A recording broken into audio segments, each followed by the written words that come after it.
Сгради на регионална дирекция пожарна безопасност и защита на населението град Кърджали. Комендант на строя, главен инспектор Николов. Дай желаем да си.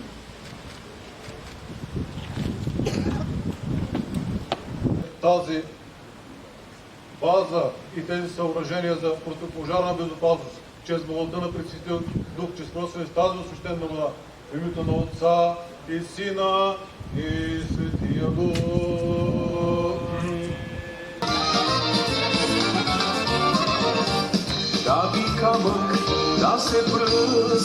Ние осъзнаваме, че сме длъжници спрямо вас. Длъжници сме, защото освен сграда имате нужда от облекла, имате нужда от техника и за съжаление този прекрасен механизъм, плана за възстановяване и устойчивост, беше използван за реновиране на 16-те сгради, но от него беше изваден един център за космическо наблюдение, който щеше да ни помогне изключително много в справянето с кризи в реални условия. Една недълновидност, която се надявам сега да преборим по друг начин и да я компенсираме. Предстои летния сезон.